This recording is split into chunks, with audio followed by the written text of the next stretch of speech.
Welcome to the Tuesday edition of Wine's World. Today is Boxing Day in England, and that's what I want to talk about. I want to talk about Boxing Day as a tradition, and I also want to talk about 19th century traditions in England that have become standard and for which people now think, oh yeah, like all of our Christmas traditions go back a long, long way. Well, they don't really. I mean, some of them do, but the celebration of Christmas as we think of it nowadays is almost entirely 19th century. And Boxing Day is certainly 19th century. So let's get into that.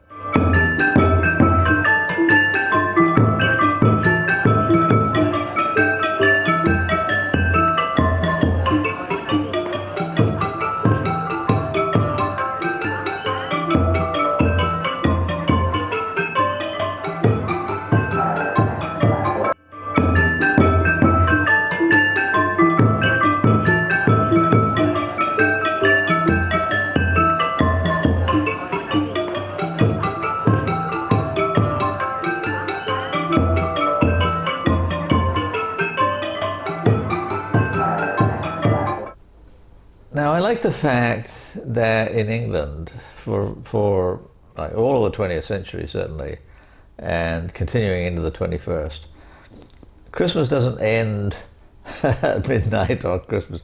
There's another day, Boxing Day, that comes afterwards. And Boxing Day nowadays is traditionally a sporting day.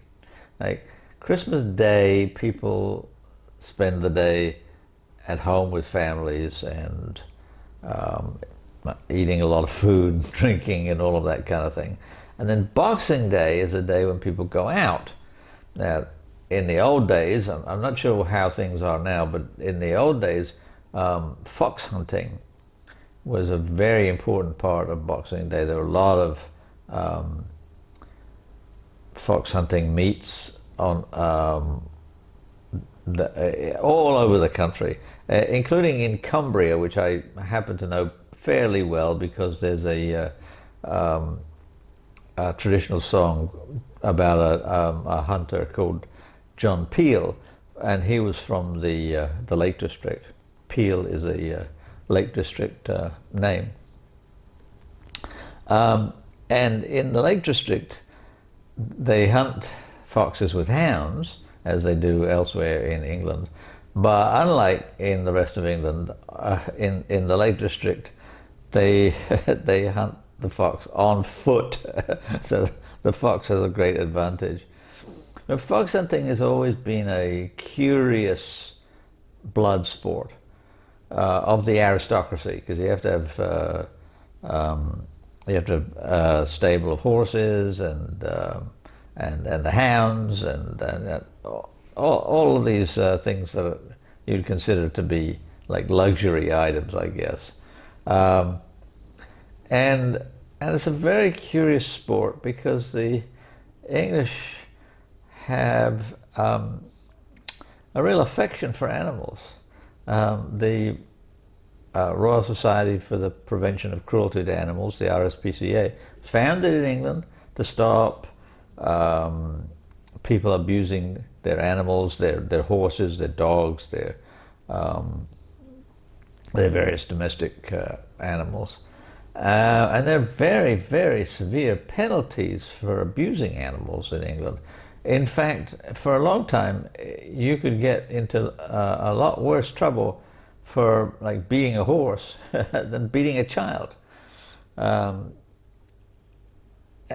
so it's a strange anomaly that they really love their animals, and yet more than once a year, but certainly on Boxing Day, one of the things that they do is they ride to hounds, and the hounds go out chasing a fox and tear it apart, kill it, and they. I've forgotten who said. Oscar Wilde maybe called it the unspeakable in pursuit of the inedible. They don't eat the fox. I mean, I'm okay with hunting deer or ducks or geese or whatever if the final product is something to eat, but you don't eat the fox. It's just cruel, and so of course it's been banned for a long time in England, but they still go out anyway, and they they make a mess. You know, the hounds charge over farmland, and the horses charge after them, and they tear down hedgerows and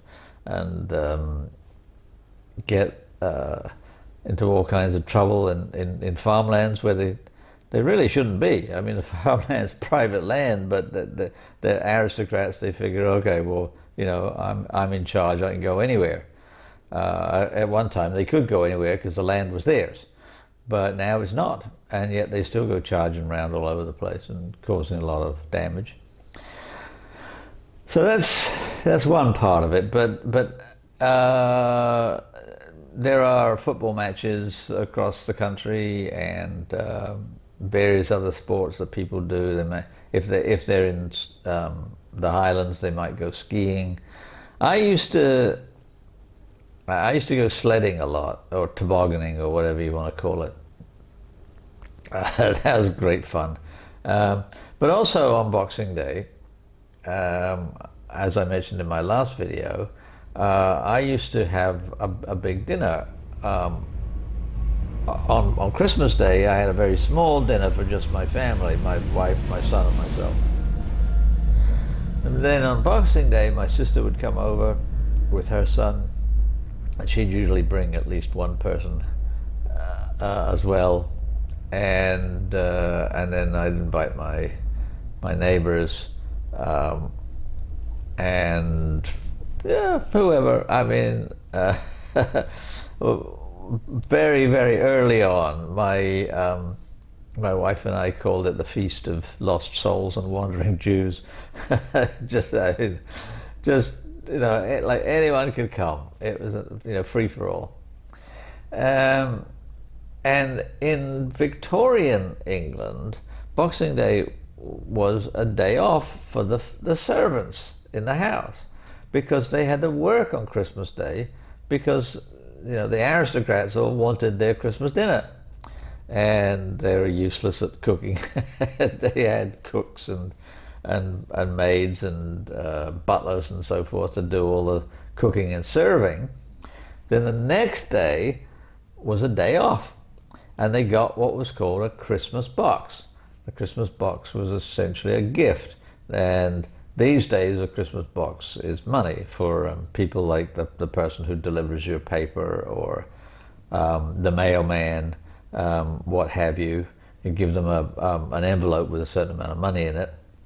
But the box in Victorian times could be a lot of different things, but it would be a largesse from the householder to the servants who got the day off. And in modern England, Boxing Day is still a day off, and it's not just a day off like Sunday, where if you're a wage labourer on Sunday you get double pay. That is, if you're earning, let's say £10 an hour, Sundays you get £20 an hour. Well, some days of the year, including Good Friday, for example, Boxing Day is triple pay. So if you're earning £10 an hour, you get £30 an hour for working on Boxing Day, which means that by and large employers don't want people working on Boxing Day, so they get another day off. So in years like this year, where Christmas Eve is Sunday, it's great, because people can have their Christmas parties at work on Friday, which is well before Christmas. They've got Saturday and Sunday as a weekend, so they've got them off anyway. Sunday is Christmas Eve, and then Monday is a holiday, it's Christmas Day, and Tuesday is a holiday. So they've got 4 days of a weekend to celebrate, and then finally go back to work on Wednesday. Now that seems civilized to me. But in the United States,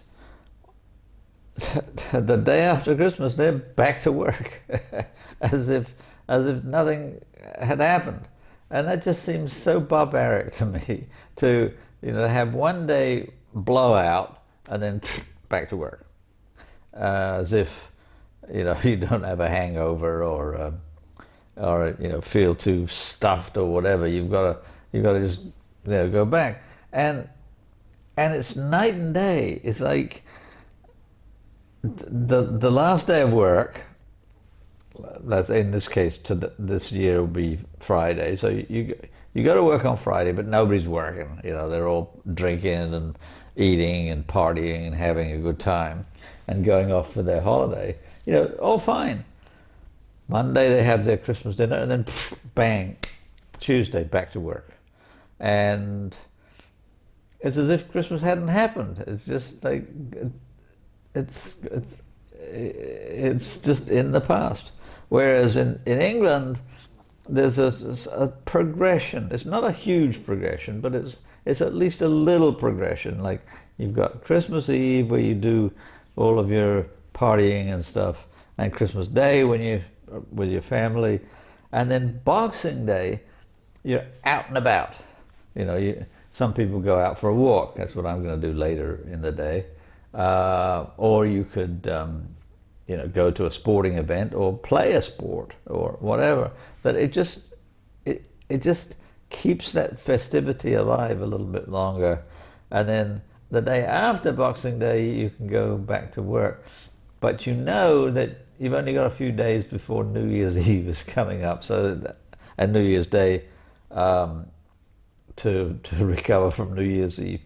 And then there's a feeling for most people that the holiday, okay, it's finally over. So now we can breathe a sigh of relief. So throw out the Christmas tree. I don't do that. I go all the way to Epiphany, which is January 6th, and then even celebrate Plough Monday, which is the first Monday after Epiphany. But that's me, because I don't spend a lot of time ahead of Christmas doing Christmassy things. I build slowly up to Christmas, with Christmas as the peak, and then slowly down the other side. So that's different for me. But anyway, I hope you have a good Boxing Day if you celebrate it. And if you don't, because you live somewhere like the United States, then you should agitate to have a Boxing Day. And I will be back on Friday with my last post for the year, and I'm going to talk about the turn of the year. Then next year, I'm not sure what we're going to do, but let's just focus on this week. I hope you have a good week. Enjoy your holidays, and if you like my videos, please tell your friends, please like, please subscribe, and I will be back on Friday with the turn of the year. Have a good week.